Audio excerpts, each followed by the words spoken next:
Hello students, मी प्राध्यापक उदय टेके. आज आपण cost and works accounting paper number 3 standard costing या स्टँडर्ड कॉस्टिंग मधील एक महत्त्वाचा कंपोनंट दॅट इज व्हरायन्स ॲनालिसिस यावर डिस्कशन करणार आहोत. So what is mean by variance? The Institute of Cost and Management Accountant terminology defines. So, हे जी Institute of Cost and Management Accountant आहे ICMA, या इन्स्टिट्यूटनं एक कॉस्ट टर्मिनॉलॉजीज काय केलेल्या आहेत तिथं तयार केल्या आहेत. तर या टर्मिनॉलॉजीनुसार ज्या वेगवेगळ्या टर्म्स आहेत त्या टर्मची डेफिनेशन्स या संस्थेद्वारे तयार केली जाते.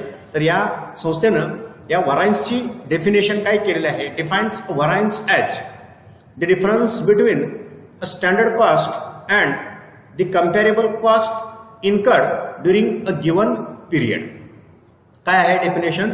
हा काय आहे? व्हरायन्स म्हणजे काय असणार आहे? एक फरक असणार आहे. कशामधला? Difference between standard cost. आता स्टँडर्ड कॉस्टचा अर्थ आपण थेरॉटिकल वर आपण आतापर्यंत जे लेक्चर घेतलेले आहे त्यामध्ये स्टँडर्ड कॉस्ट काय केलेले आहे बघितले. It is a predetermined cost which is predetermined on the basis of technical basis और सायंटिफिक बेसिस. शास्त्रशुद्धरित्या हे स्टँडर्ड कॉस्ट काय केलेली असते? डिफाईन केलेली असते. अँड कम्पॅरेबल कॉस्ट की ज्याची तुलना या स्टँडर्ड कॉस्टशी केली जाऊ शकते अशी जी कम्पॅरेबल कॉस्ट आहे जी इन्कर्ड ड्युरिंग गिवन पिरियड. एका स्पेसिफिक पिरियडमध्ये जी ऍक्च्युअल कॉस्ट इन्कर होते, ऍक्च्युअल कॉस्ट इन्कर होते. कम्पॅरेबल कॉस्ट म्हणजे काय? ज्या कॉस्ट बरोबर कम्पॅरिझन करायचं आहे अशी कॉस्ट म्हणजे जनरली ती काय असते? Actual cost. कशाबरोबर कम्पॅरिझन केलं जातं? या स्टँडर्ड कॉस्ट बरोबर कम्पॅरिझन केलं जातं. एका स्पेसिफिक पिरियडमधल्या कॉस्टचं त्या स्पेसिफिक पिरियडशी संबंधित जी कॉस्ट आहे ती अगोदर प्री डिटरमाइन केली जाते, त्याला स्टँडर्ड कॉस्ट असं म्हटलं जातं. त्यानंतर जी कॉस्ट ऍक्च्युअली इन्कर होते त्यामधला जो डिफरन्स आहे त्याला इथं काय म्हटलं जातं? व्हरायन्स असं म्हटलं जातं. थोडक्यात काय आहे? It is a deviation. एक फरक असणार आहे, डिफरन्स असणार आहे. डेव्हिएशन म्हणजे डिफरन्स कशामधला? स्टँडर्ड कॉस्ट आणि जी ऍक्च्युअल कॉस्ट आहे त्यामधला जो फरक आहे जनरली त्याला काय म्हटलं जातं? व्हरायन्स असं म्हटलं जात असतं. आणि या व्हरायन्स ॲनालिसिसचा मेन पर्पज काय असतो? कॅल्क्युलेशन ऑफ व्हरायन्स किंवा स्टँडर्ड कॉस्ट जी एस्टॅब्लिश केली जाते त्याचा मेन पर्पज काय असतो? ॲनालिसिस ऑफ व्हरायन्स हा मेन पर्पज असतो. त्यामुळे हे व्हरायन्स समजणं गरजेचं आहे. Okay, so variance is the difference between actual and standard fix. म्हणजे जे स्टँडर्ड फिक्स केलेलं आहे आणि जे ऍक्च्युअल कॉस्ट आलेले आहे त्यामधला हा काय असणार आहे? फरक असणार आहे. Variance may be related to material. हे जे व्हरायन्स आहे ते कशाच्या अनुषंगानं असू शकतात? मटेरियल, दॅट इज मटेरियल कॉस्टच्या अनुषंगानं, लेबर कॉस्टच्या अनुषंगानं, ओव्हरहेड्स ॲज वेल ॲज प्रॉफिट, सेल्स याच्या अनुषंगानं सुद्धा ही व्हरायन्स असू शकतात असतात. Overheads relate to direct, indirect material, indirect labor and other expenses such as insurance, light, rent, etc. Overhead तर आपल्यालाही माहित आहे, generally it is total of indirect expenses. Once the difference is found out, एकदा हा difference काढल्यानंतर म्हणजे variations calculate झाल्यानंतर the reasons are to be analyzed. आणि सगळ्यात महत्त्वाचा भाग काय असतो? what are the causes, what are the reasons behind the particular variation. Particular जे व्हरायन्स आहे त्या पाठीमागची कारण काय आहेत त्याचं काय केलं जात असतं? ॲनालिसिस केलं जात असते. नुसतं कॅल्क्युलेशन ऑफ व्हरायन्स हे मॅथमॅटिकल काय आहे? वर्क आहे. फक्त स्टँडर्ड कॉस्ट आणि ऍक्च्युअल कॉस्ट यामधला डिफरन्स काढणं ही मॅथमॅटिकल प्रोसेस आहे. But why particular difference is awkward, तो डिफरन्स का निर्माण झाला याच्याशी संबंधित जी कन्सेप्ट आहे त्याला काय म्हटलं जातं? ॲनालिसिस असं म्हटलं जातं. Okay, so finding out the difference between the standard cost and actual cost component and analysing the reasons for the difference is called variance analysis. Variance analysis काय आहे? सिंपल टर्म आहे. Finding out the variations find out करणं ही एक step आहे, हा एक त्यामधला टप्पा आहे. त्यानंतर तो ॲनालाइज करणं म्हणजे काय? The reasons for difference is called variance analysis.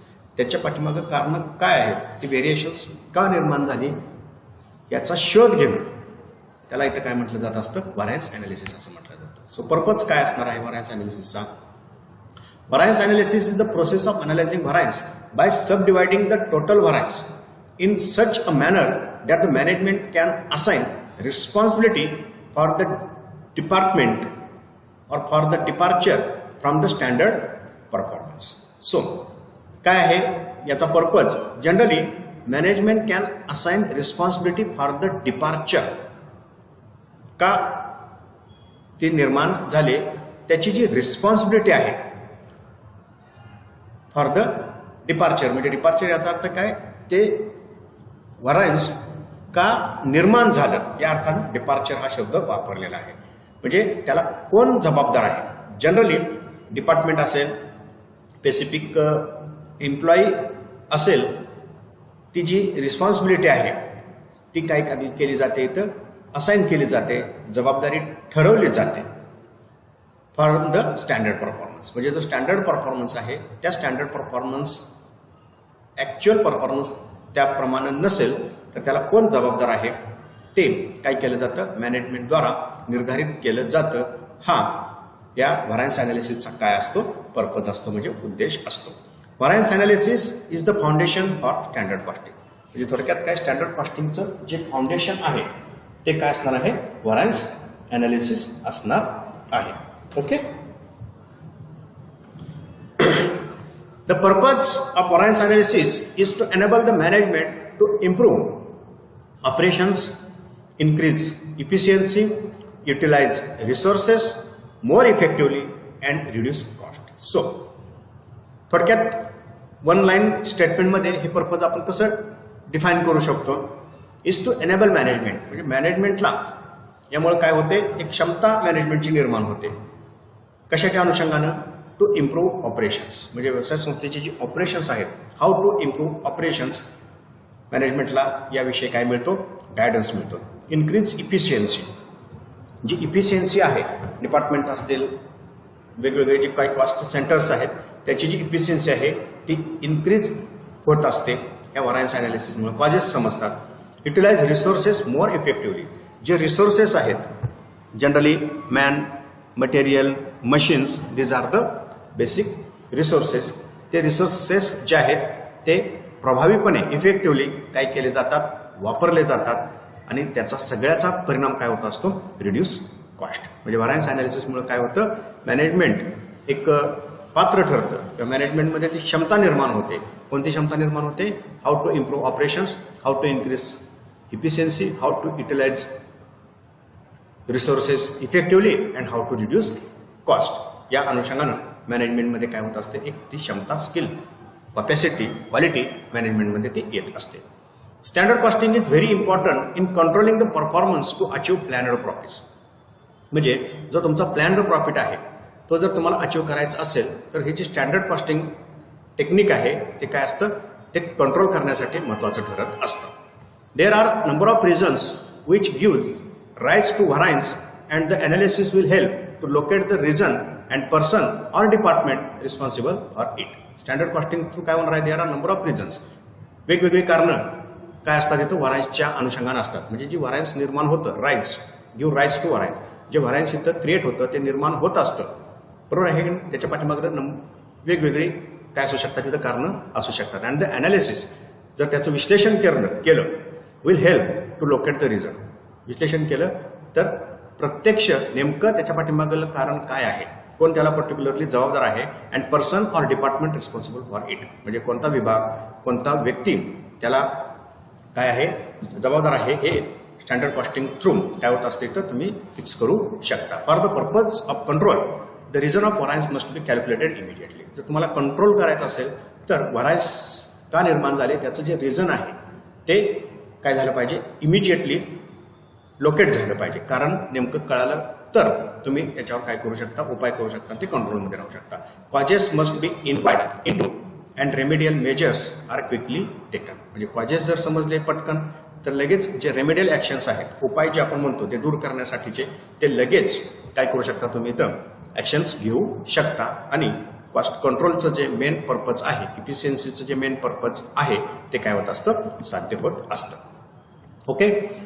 The deviation of total actual cost from total standard cost is known as the cost variance. So आता आपल्याला जे बघायचं आहे ते कॉस्ट व्हरायन्सेस बघायचे आहेत. Okay.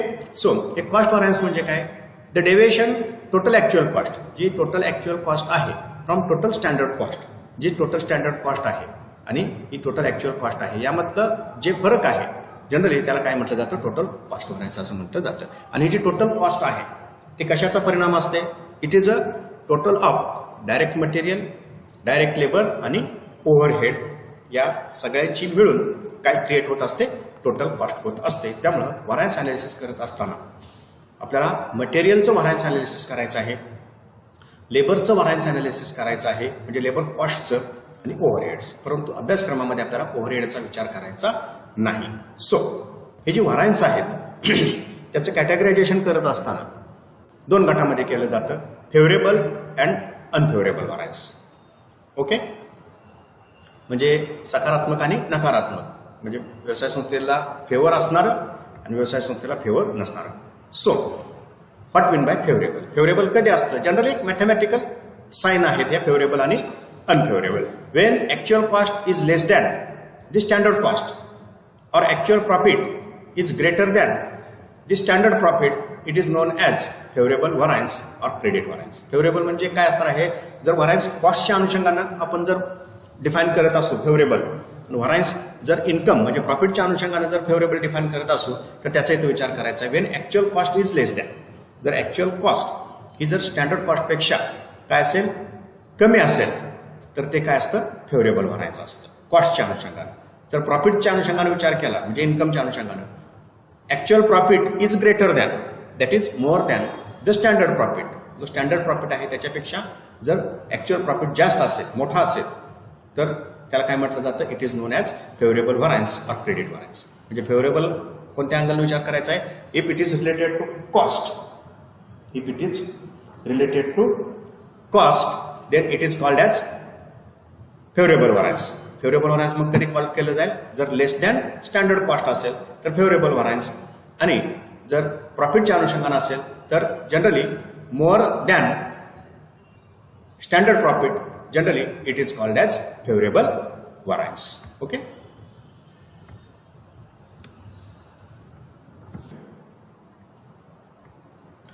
When actual cost exceed standard cost, it is called unfavourable or adverse variance or debit व्हरायन्स. मग adverse व्हरायन्स काय असेल, स्टँडर्ड कॉस्टपेक्षा जर ॲक्च्युअल कॉस्ट जास्त असेल, Wien actual cost exceed standard cost, it is called as unfavourable adverse और debit व्हरायन्स. आणि जर हे प्रॉफिटच्या अनुषंगानं जर व्हरायन्स घेतलं इन्कम, वेन ॲक्च्युअल इन्कम और actual profit is less than expected or standard profit, then it is called as unfavorable variance. So एक mathematical फक्त सिग्नल यामधून मिळणार आहे, plus or minus. So second categorisation असतं, हे अनालिसिस पर्पज नुसार होतं, कंट्रोलेबल अँड अनकंट्रोलेबल व्हरायन्स. म्हणजे ज्या व्हरायन्सवर नियंत्रण ठेवता येऊ शकतं त्या अर्थाने, आणि ज्या व्हरायन्सवर नियंत्रण ठेवता येत नाही.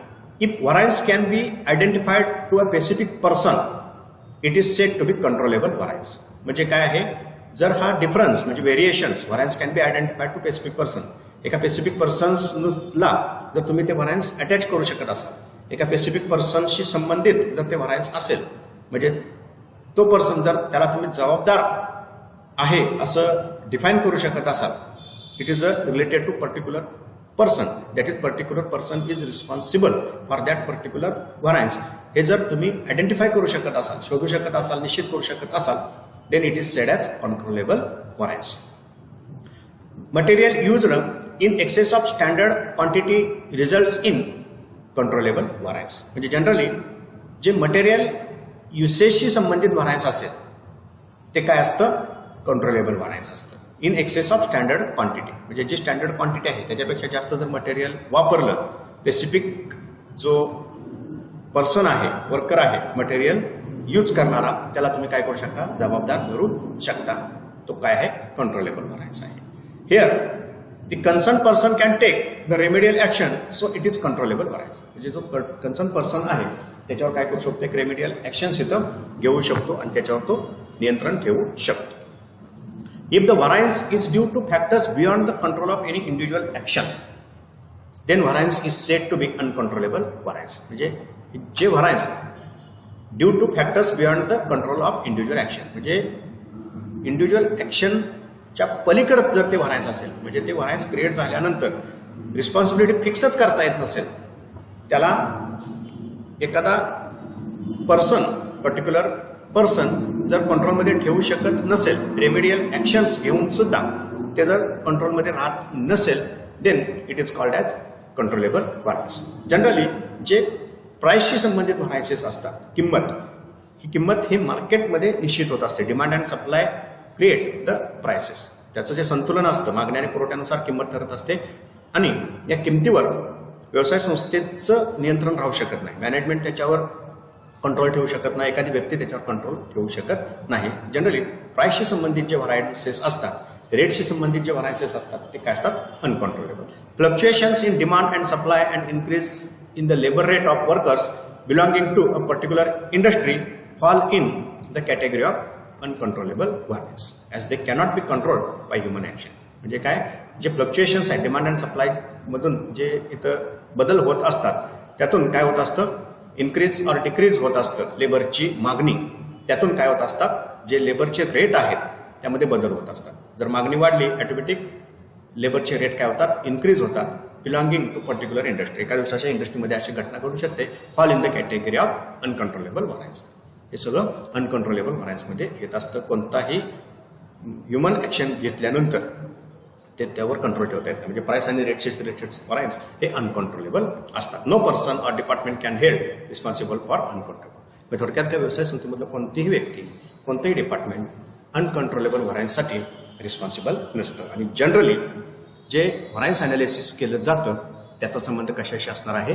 हे कंट्रोलेबल आणि अनकंट्रोलेबल व्हरायन्स इथं फिक्स करणं, त्याच्या रिस्पॉन्सिबिलिटीज असाइन करणं आणि हाऊ टू कंट्रोलेबल व्हरायन्स. कंट्रोलेबल व्हरायन्स कसे कंट्रोल करायचे आणि अनकंट्रोलेबल व्हरायन्सला कसं फेस करायचं, हाऊ टू फेस अनकंट्रोलेबल व्हरायन्स, या अनुषंगाने व्हरायन्स अनालिसिसचा काय असतो? संबंध असतो.